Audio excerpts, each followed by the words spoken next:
voorreg nie. Die Here gun vir ons 'n nuwe dag en 'n nuwe lewe. Ons gaan vandag stil staan by Genesis 18 as jy gou soontoe wil blaai. 'n Baie mooi gedeelte en eintlik dit sal gaaf wees as jy jou Bybel kan oopmaak en saam lees. Kom ons bid gou saam. Ek is die Alfa en die Omega, sê die Here God. Hy wat is en wat was en wat kom, die Almagtige. Amen. Genade en vrede vir julle van God ons Vader en van Jesus Christus ons Here deur die kragtige werking van die Heilige Gees in ons lewe. Ek wil jou nooi en sê, nou maak jou Bybel oop. Genesis 18 is 'n baie mooi verhaal en ek gaan dit nou ook sê. Iemand het gesê, dis dalk die belangrikste hoofstuk in Genesis. Voordat ons lees, kom ons bid gou. Here, baie dankie dat ek my Bybel kan vat en in my eie taal kan lees. In die taal wat met my gees praat.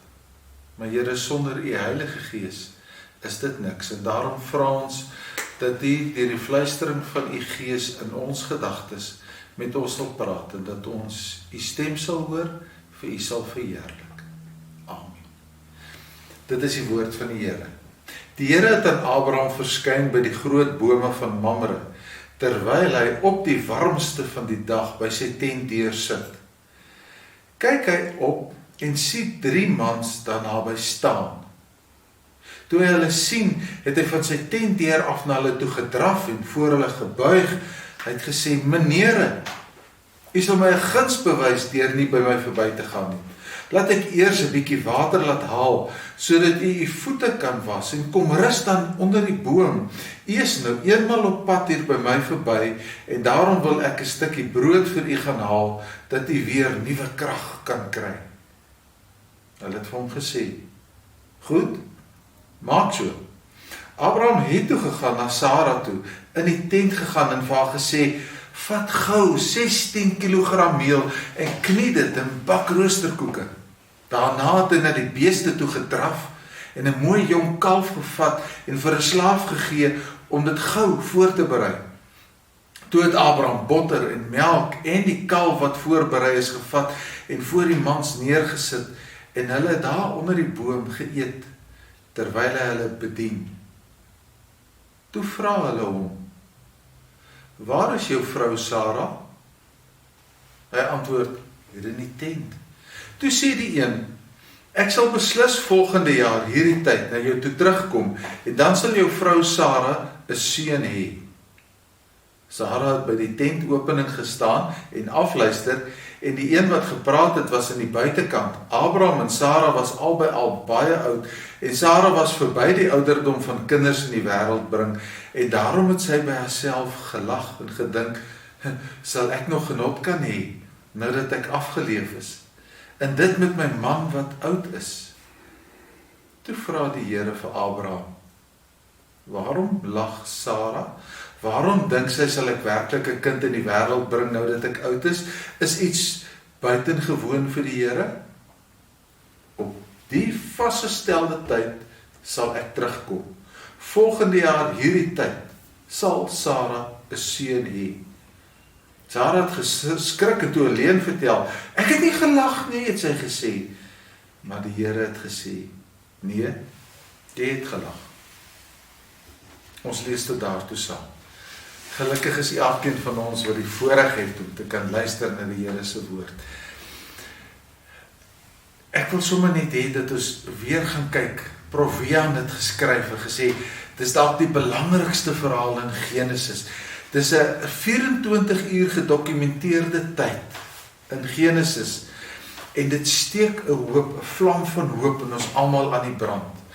'n Vlam van hoop oor ons verhouding met God, 'n vlam van hoop waarin daar seën vloei na ons toe en na ander mense toe en ook in ons gesin en familie. Maar weet jy wat, hierdie vlam van hoop kring deur na vreemdelinge en selfs ook na die wêreld toe. So Abraham se gasvryheid is hier 'n sleutel wat 'n wêreld oopsluit, 'n deur oopsluit waar ons net gaan sê, wow, so kyk saam met my na hierdie gasvryheid, dit is maar die sleutel. Dit begin by 3 figure. En dit is die eerste verrassing wat daar is. Abraham sit by die tent, jy weet, is woestynerig, hy kan ver sien, reg rondom hom. Die volgende oomblik, in die duiserigheid staan daar 3 mans. Die warmste deel van die dag. Daai tyd is die beeste koes in die skaduwees, as die bokke nie ronddraf agter blare aan nie. Sit Abraham en verduur die hitte, en dan is die 3 mans daar. Maar kyk net sy gasvryheid, nee. Hy spring op, hy draf na hulle toe, hy buig voor hulle, hy nooi hulle in, hy gee vir hulle water om te drink, hy gee vir hulle water vir hulle voete, dat hulle kan afkoel. Meneer, doen my tog hierdie guns, stop hier by my, ek wil vir julle water gee, ek wil vir julle rus gee, hier onder die koelteboom, wat dit bietjie beter is, ek wil vir julle kos gee, dat julle weer 'n nuwe krag kan kry. Hier is mos nou eenmaal hier, is nogal mooi as hy het sê, né? Hier is mos nou eenmaal hier, hierdie oorvloed van gasvryheid.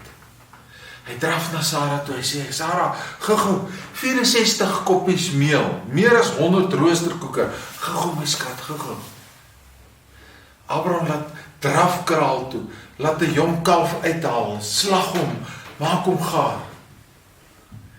Dit is ongelooflik, brood, vleis word bedien, lekker vars, skoon water.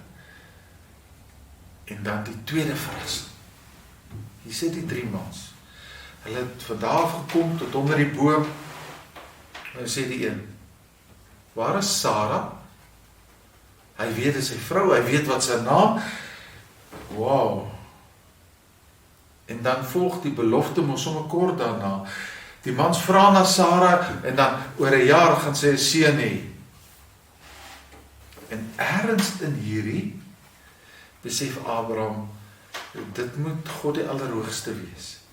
Wat vir my mooi is, is God is nie sigbaar nie. Dan is hy duiserig sigbaar. Dan sit hy onder die boom waar Abraham hom bedien. Dan roep hy Sarah op haar naam. En dan sy so persoonlik sê, oor 9 maande is sy ma. Is dit nie aangrypend, hoe dat God al nader kom en nader kom, tot hy deel van jou lewe is nie.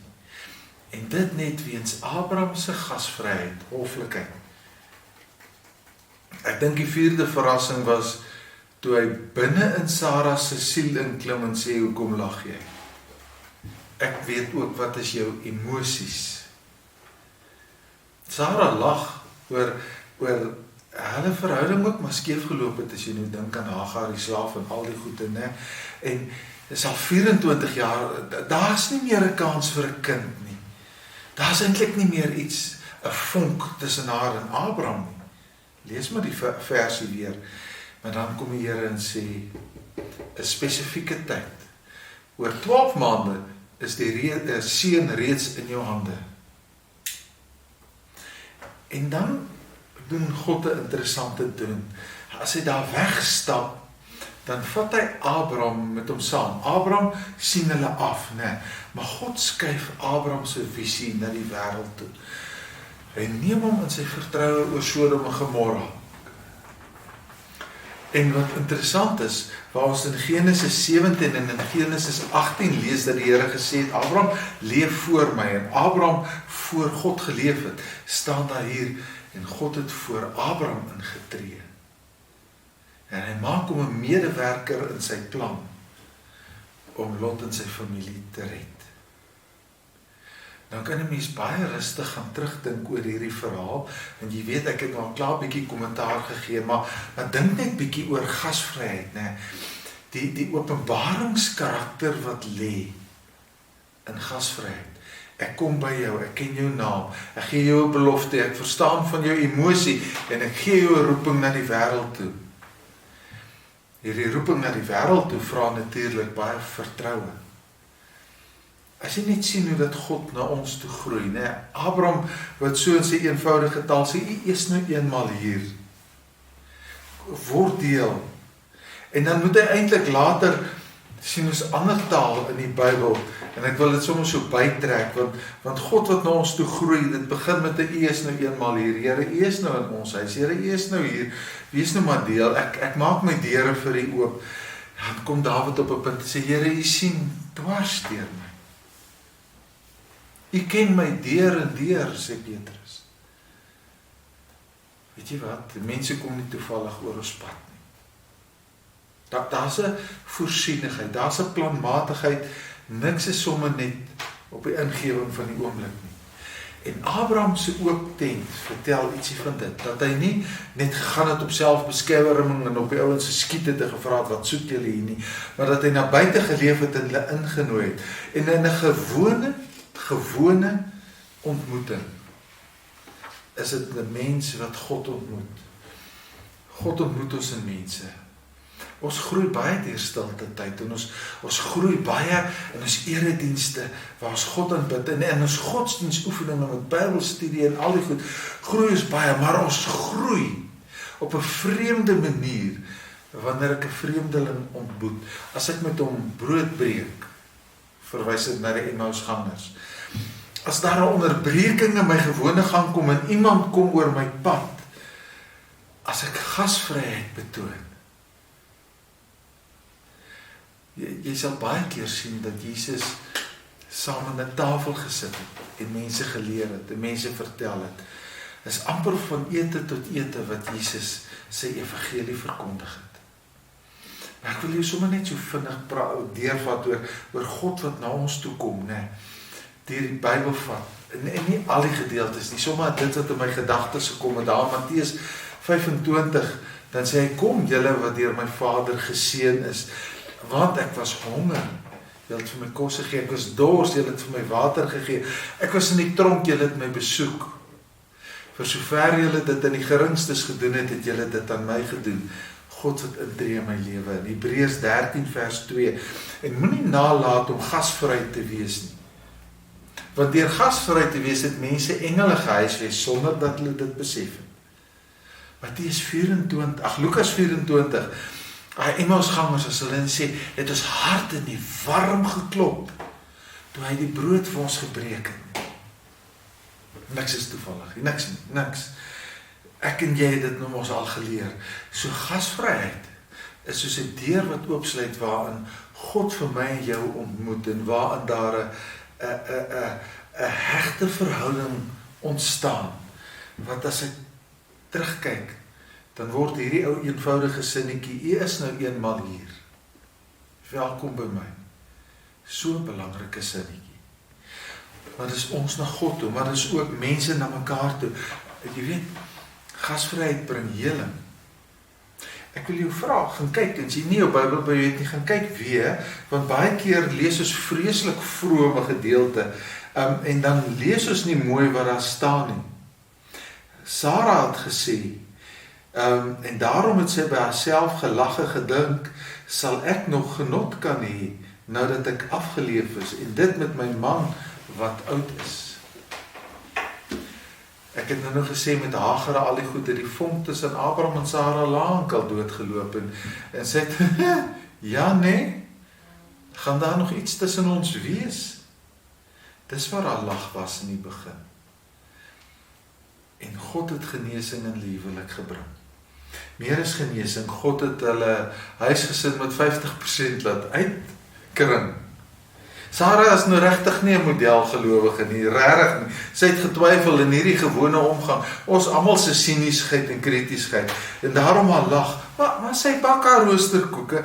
Sy sluit aan in die gasvryheid, sy doen haar deel. God sien selfs hierdie klein goedjies raak wat nie so oortuigend gedoen is nie. Maar so met die brood in die oond, roosterkoeke op die rooster, op die kole, herstel God die huweliksliefde en skep hy gesinsliefde. Bring hy weer hoop en bring hy 'n toekoms. Dit is baie saliger om te gee as om te ontvang, nee, en wanneer ons lewe oopmaak vir vreemdelinge, werk God ook in verhoudings. Maar weet jy, as 'n derde ding, ek wil ons gesprek net bietjie verder en dieper vat. Gasvryheid ontwikkel 'n vriendskap met God, en God het 'n wêreldagenda. En hy laat Abraham in sy wêreldagenda deel. Abraham word 'n medewerker in die koninkryk van God. God kom staan voor Abraham en deel sy planne met hom, sodat Abraham begin voorbidding doen vir Lot en begin pleit, sodat hy verder kyk in sy eie huise sin, na Sodom en Gomorra, na sy broerskind wat daar is. Gasvryheid gebruik God baie keer om ons te verbind in die wêreld. So gasvryheid is 'n groot gawe. As jy ook gaan kyk na die gawes van die Gees, is gasvryheid daar, want gasvryheid lei tot 'n verhouding met God, lei tot geloof in God, lei tot gemeenskap met God, lei tot 'n intense gebed en tot gebedsverhoring. Soos Romeine 12 vers 13 sê, help die medegelowiges in hulle nood, maar wees ook gasvry teenoor die vreemdelinge. Dan moet ons kennis neem daarvan, of Kolossense 4 vers 10, as Barnabas by julle kom, tree baie gasvry teenoor hom op. Selfs as hy met Timoteus praat, in Timoteus 3, 'n ouderling is onberispelik, getrou, nigter, gasvry. En Titus 1 vers 8 sê weer, ouderlinge moet gasvry wees. Wees gasvry, sonder om te kla, skryf Petrus op 'n punt. Dis 'n gawe. Dis iets wat God in ons plant. Hierdie woordjie vir gasvryheid, né? As die Griekse woordjie wat hulle gebruik is 'n vriendskapsliefde vir vreemdelinge. Teenoorgestelde van xenofobie wat ons so baie van beleef. 'n Vreemdelingehaat in Suid-Afrika. 'n Vriendskapsliefde vir vreemdelinge. So, kom ons maak ons tentdeure oop. En ons nooi vreemdelinge in. Ons maak vir hulle ruimte in ons lewe. Jy is nou eenmal hier, jy is welkom. Kom in, ek gee vir jou water. Ek koel jou voete af, ek gee vir jou drinkwater. Ons as 'n gemeente, as 'n kerk, as Christene, is nie 'n geslote gemeenskap nie, maar jy is oop. Abraham se oop tentdeur, dat ons mense innooi. Dis wie ons is. So ek wil sommer net afsluit te sê, kom ons wees gasvry. En dan groei ons na God toe, dan groei ons na mekaar toe, dan groei ons na die wêreld toe, en God maak ons deel van sy wêreldvisie. Here, baie dankie vir u kosbare woord, vir die liefde, vir u genade, vir u geduld. Dankie dat u altyd sê ons is welkom in u lewe. En baie dankie dat u dan gasvryheid in ons skep, en dat ons vir u en vir ander kan sê, julle is welkom in ons lewe. Die Here, gebruik dan ook ons openheid en ons openhartigheid en ons vrymoedigheid om die evangelie wyd en suid te verkondig, sodat mense sal tuis voel in u teenwoordigheid saam met ons. Amen. Ek wil graag vir jou die Here se seën toewens. Voordat ek dit doen, wil ek daarom net eers sê, as jy vir die Here 'n offer van dankie sê wil gee, is jy baie welkom. Jy kan dit in die kerk se rekening inbetaal. Ons is geraad om daai dankoffer wat jy vir die Here gee, in die koninkryk van God op die regte manier te versprei. Maar nou, die Here sal vir jou goed wees en vir jou sorg. Die Here sal jou raak sien en vir jou sy liefde gee. Die Here sal jou goedgesind wees en jou van alle onheil bewaar. Amen.